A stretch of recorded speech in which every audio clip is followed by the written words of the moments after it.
Sa ating viral news, wooden treadmill ng Iloilo athlete viral dahil sa diskarte at tipid kuryente. Sa panahon ng mahal na kuryente, isang wooden treadmill ang nagbibigay ng bagong pag-asa sa home workout ngayon. Si John Leandro Maloho, 22, ay isang student athlete mula Iloilo na gumawa ng treadmill na hindi gumagamit ng kuryente. Dahil dito mas naging praktikal ang kanyang training dahil dahil kahit umuulan at hindi na kailangang lumabas ng bahay araw-araw. Una, nahirapan siyang mag-ensayo dahil sa masamang panahon, kaya naman naghanap siya ng alternatibo online upang makapagpatuloy ng maayos. Doon niya nakita ang manual treadmill design mula India, ngunit sa halip na kopyahin ito, pinili niyang pagandahin pa. Hindi basta ordinaryo ang kanyang imbensyon dahil binago niya ang disenyo para maging mas tahimik, lalo na sa loob. Mahalaga ito lalo na sa bahay o sa loob ng bahay upang hindi makaabala sa ibang tao habang ginagamit ang treadmill araw-araw. Bukod dito, gumamit siya ng mahogany at marine plywood at nilagyan din niya ng higit 60 stainless steel bearings. Dahil dito, mas smooth ang galaw ng makina kaya komportable gamitin para sa walking, jogging at running sessions. May iba't ibang version din ng kanyang produkto.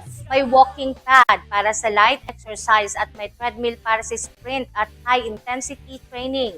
Mayroon ding version para sa aso upang manatiling aktibo ang mga alagang hayop kahit nasa loob lamang ng bahay.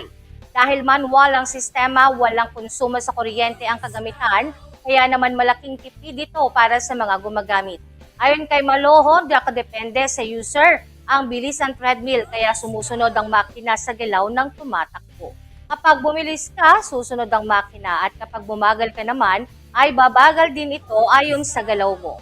Dahil dito mas natural ang takbo kumpara sa electric treadmill kaya mas ramdam ang control at sariling pacing. Samantala, nag-viral ang kanyang video online at umabot ito sa milyon-milyong views kaya dumami ang orders mula sa iba't ibang lugar sa bansa. Simula Pebrero, katuwang niya ang kanyang kapatid sa paggawa at nakabenta na sila ng 15 units na treadmill.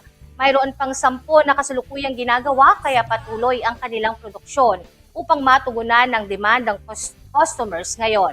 Ang bawat treadmill ay handmade at iaangkop ito sa gusto ng customer kaya maaari rin itong ipadala sa iba't ibang lugar. Sa kabila ng tagumpay, malinaw ang kanyang layunin na makapasok sa Philippine National Team bilang isang marathoner balang araw. Ginagamit niya ang kita para sa training at nutrisyon habang sinusuportahan din ito ang kanyang pag-aaral sa kolehiyo. Sa huli, pinapakita ng kanyang kwento na ang diskarte ay susi sa tagumpay at hindi hadlang ang kakulangan sa resources. Sa halip, maaari itong maging inspirasyon para magtagumpay at magsumikap palalo ang ibang kabataan sa kanilang pangarap.